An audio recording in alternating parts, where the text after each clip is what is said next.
दोस्तों, उम्मीद है आप सब खैरियत से होंगे। आज हम आपके लिए एक बड़ी ही दिलचस्प कहानी लेके आए हैं। कहानी शुरू करने से पहले आप हमारे YouTube चैनल वो कहानियाँ को ज़रूर सब्सक्राइब करें और बेल आइकन को प्रेस करें। इसके अलावा हमारे वीडियोस को लाइक, कमेंट और शेयर ज़रूर करें। तो चलिए दोस्तों, शुरू करते हैं हम आज की कहानी। अरहान हैदराबाद पहुंच गया था। उसे पता था समीरा रेलवे स्टेशन पे ही होगी। वो रेलवे स्टेशन पहुंचा और समीरा को तलाश करने लगा। समीरा ने उसे देख लिया था, इसलिए वो मुंबई जाने वाली ट्रेन में छुप गई। अरहान उसे तलाश कर ही रहा था। अचानक से अरहान की नज़र समीरा पे पड़ी, लेकिन ट्रेन अब तक छूट गई थी। वो रेल के पीछे भागा, लेकिन कुछ कर नहीं पाया। समीरा जा चुकी थी। अरहान वापस घर लौटा और वो देखता है कि आलिया अपनी आखिरी सांसें ले रही थी। उसी वक्त वहाँ पुलिस पहुँच गई और सारा इल्ज़ाम अरहान पर आ गया और उसे जेल हो गई। अरहान का केस अदालत में पहुँच गया। अरहान कुछ बोलने को तैयार नहीं था। उसे जेल में 1 महीना पूरा हो चुका था। अरहान का केस सागर के पास था। सागर एक वकील था। सागर की कोशिश करने के बाद अरहान ने उसे सब कुछ बता दिया। 5 साल पहले मैं अपने परिवार के साथ अजमेर गया था।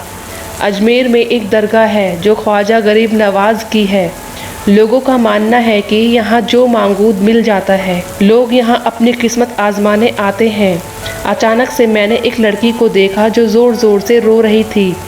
मैंने उससे पूछा, तुम क्यों रो रही हो? उसने कुछ नहीं कहा और चली गई। वह जा चुकी थी, लेकिन मेरे दिल से नहीं। उसका ख्याल मुझे परेशान कर रहा था। मैंने उसे ढूंढने की कोशिश भी की, लेकिन वो नहीं मिली। हम हैदराबाद के रहने वाले थे, इसलिए हैदराबाद जाने वाली ट्रेन में बैठ गए। अचानक से मैंने देखा कि एक लड़की बैठी हुई है। करीब जाके देखा तो पता चला कि ये वही लड़की है जो मुझे दरगाह में मिली थी। मैंने उससे डरते हुए पूछा, तुम्हारा नाम क्या है? उसने कुछ नहीं कहा। मैंने उसे भरोसा दिलाया कि मैं गलत इंसान नहीं हूँ और मैं तुम्हारी मदद कर सकता हूँ। उसने कहा, मेरा नाम आलिया है, मैं हैदराबाद से हूँ। आज ही के दिन 5 अप्रैल को मैंने अपनी माँ को खोया था, इसलिए दरगाह में रो रही थी। मैंने पूछा, तुम्हारे साथ कोई नहीं है, तुम्हारा भाई या कोई बहन? उसने कहा, मेरा इस दुनिया में कोई नहीं है, मैं अपने एक दोस्त के घर रहती हूँ। हम दोनों ने बहुत सारी बातें की और हैदराबाद आ गए। मैंने उसे अपना नंबर दिया और कहा, जब भी तुम्हें मेरी कोई ज़रूरत हो तो मुझे कॉल कर लेना, अपना ख्याल रखना। और वो चली गई। कुछ दिन बाद उसका कॉल आया और उसने कहा कि वो मुझसे मिलना चाहती है और मैंने भी हाँ कह दिया। आलिया और मैं पहली बार हैदराबाद के 4 मीनार पे मिले। तेज़ हवाएं चल रही थी और हल्की हल्की बारिश हो रही थी। हम दोनों खामोश थे, लेकिन हमारी खामोशी एक दूसरे से बहुत कुछ कह रही थी। मैंने उससे पूछा, क्या हम दोस्त बन सकते हैं? उसने मुझसे कहा, हम दोस्त ही हैं। फिर हमने ढेर सारी बातें की और फिर हम अपने अपने घर चले गए। वह दिन मेरे लिए बहुत ख़ास था। फिर हम एक दूसरे से बार बार मिलने लगे, कभी रामोजी फिल्म सिटी, तो कभी गार्डन, तो कभी स्नो पार्क। एक दिन मैंने उससे कहा, क्या मैं तुमसे प्यार कर सकता हूँ? हमेशा की तरह उसने मुझसे कहा कि हम एक दूसरे से प्यार करते हैं। मैं ये सुन के बहुत खुश था कि आलिया भी मुझसे प्यार करती है। कुछ दिन बाद मुझे दिल्ली जाना पड़ा, अपने पापा के अनाथालय को दोबारा शुरू करने के लिए, जो 10 साल से बंद था। पापा कहते थे कि अनाथालय के ही किसी आदमी ने अनाथालय में खुदकुशी कर ली थी, इसलिए अनाथालय को बंद करा दिया गया। इसे दोबारा शुरू करने के लिए आलिया और मैं दिल्ली पहुँचे, लेकिन हमें अनाथालय को दोबारा शुरू करने की परमिशन नहीं मिली, इसलिए हम वापस हैदराबाद आ गए। मेरा हार्डवेयर का बिजनेस था, जिससे मुझे लगातार घाटा हो रहा था और मेरा बिजनेस बंद होने वाला था। मेरा एक दोस्त था जो दुबई में नौकरी करता था। उसी ने मुझे दुबई आने के लिए कहा। मुझे भी दुबई जाना ठीक लगा और कुछ दिन बाद ही मैं दुबई के लिए निकल गया। आलिया को छोड़कर जाने का मेरा मन तो नहीं था, लेकिन दुबई जाना मेरी मजबूरी थी।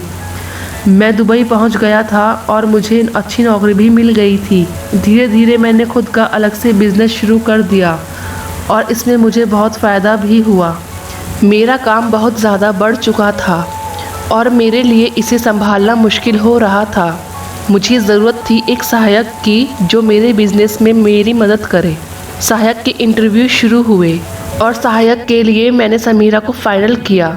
समीरा ने ऑफिस में आने के बाद ही अपने काम को पूरी जिम्मेदारी से निभाया। समीरा दुबई की रहने वाली थी। वो अपनी माँ और भाई के साथ रहती थी। समीरा का भाई आमिर एक वकील था। मैं दुबई में अकेला हो गया था क्योंकि ना तो आलिया मेरे साथ थी और ना ही मेरा परिवार। लेकिन समीरा के परिवार ने मुझे कभी इनकी कमी महसूस नहीं होने दी। समीरा की माँ मुझे बहुत पसंद करती थी और कहीं ना कहीं समीरा भी मुझे पसंद करने लगी थी। समीरा और मेरी दोस्ती हो चुकी थी। मैं अपना सारा वक्त समीरा के साथ गुजारता था। मैंने समीरा को आलिया के बारे में भी बताया था। समीरा मेरी अच्छी दोस्त थी। हम एक दूसरे से कुछ नहीं छुपाते थे। कुछ दिन बाद समीरा को शादी के लिए एक रिश्ता आया। समीरा की माँ को वो अच्छा लगा और मुझे भी वो पसंद आया। समीरा का रिश्ता हो चुका था और शादी की तारीख भी निकल चुकी थी। आखिर वो दिन आ ही गया जिस दिन समीरा की शादी होने वाली थी। शादी की सारी तैयारियां हो चुकी थी। समीरा की माँ भी बहुत खुश थी। समीरा दुल्हन के लिबास में बहुत सुंदर लग रही थी, लेकिन बारात अब तक आई नहीं थी। हम लोगों ने बहुत इंतज़ार किया लेकिन बारात नहीं आई। कुछ देर बाद समीरा के भाई को कॉल आया तो पता चला कि उसका होने वाला पति भाग गया है। यह सुनकर समीरा की माँ को अटैक आ गया। मैं और आमिर उन्हें अस्पताल ले जाने लगे, लेकिन समीरा की माँ ने इनकार कर दिया और मुझे कहा कि मैं समीरा से शादी कर लूं। समीरा बहुत रो रही थी और आमिर भी मुझसे बार बार यही कह रहा था कि मैं समीरा से शादी कर लूं। मैं कुछ सोच नहीं पा रहा था कि मैं क्या करूं। मैंने उसकी माँ की हालत देखकर हाँ कह दिया और फिर मेरी और समीरा की शादी उसकी माँ के सामने हो गई और शादी के कुछ देर बाद ही समीरा की माँ अल्लाह को प्यारी हो गई। वह दिन मेरी ज़िंदगी का सबसे बुरा दिन था। मैं नहीं जानता था कि आगे चलकर समीरा ही मेरी परेशानी की वजह बनेगी।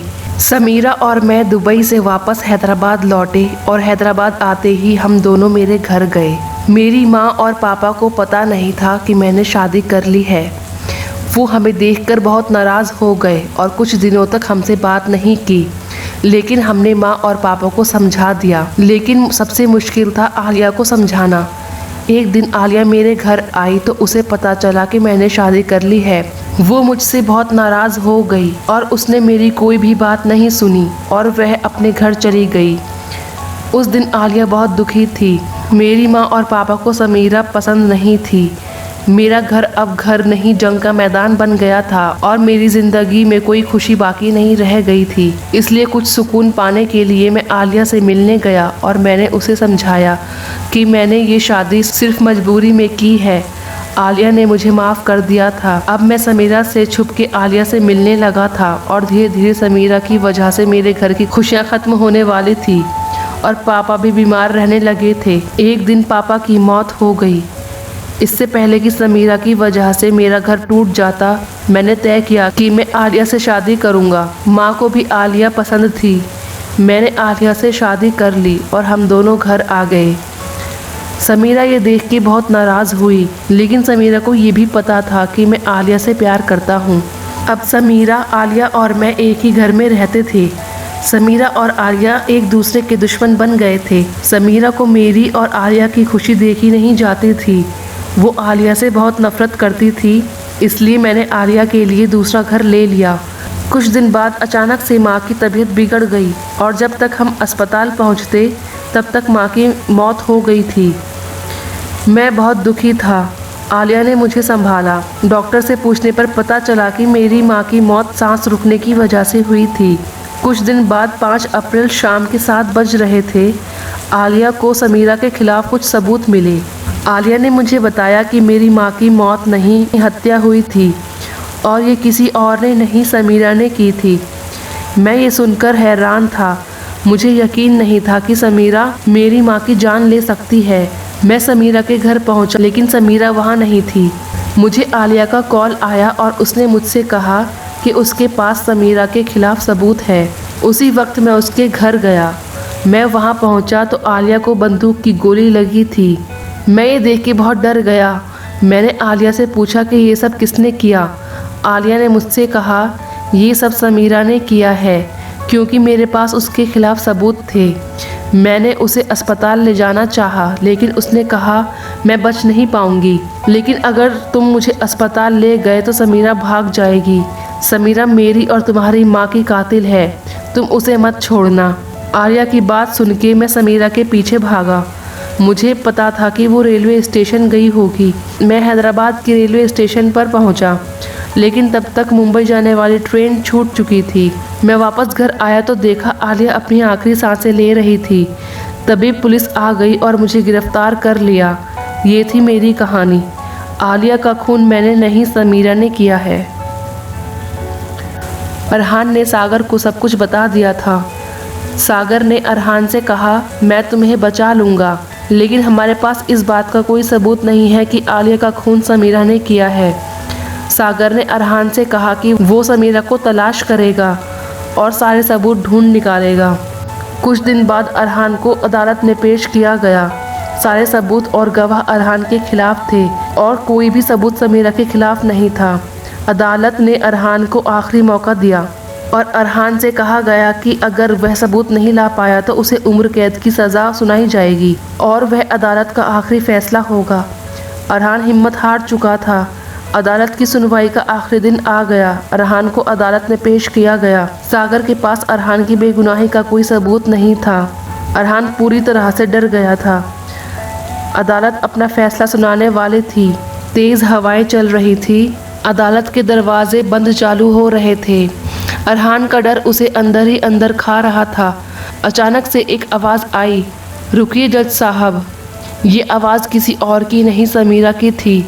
समीरा ने कहा कि आलिया का खून अरहान ने नहीं किया है। अरहान उसे देखकर हैरान था। जज ने समीरा से पूछा कि तुम कौन हो और अरहान की बेगुनाही का तुम्हारे पास क्या सबूत है। समीरा ने कसम खाई कि वो जो कहेगी सच कहेगी और सच के सिवा कुछ नहीं कहेगी। फिर समीरा ने अदालत को सारा मामला सुनाया। समीरा ने कहा, मैं अरहान की पहली पत्नी हूँ।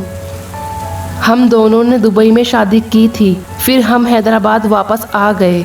कुछ दिन बाद ही अरहान ने आलिया से दूसरी शादी कर ली। मुझे इस बात का बहुत दुख हुआ, लेकिन अरहान के प्यार की वजह से मैं चुप रही।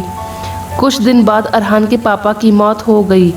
मुझे आलिया पर शक होने लगा और मैंने उसके बारे में पता लगाना शुरू कर दिया।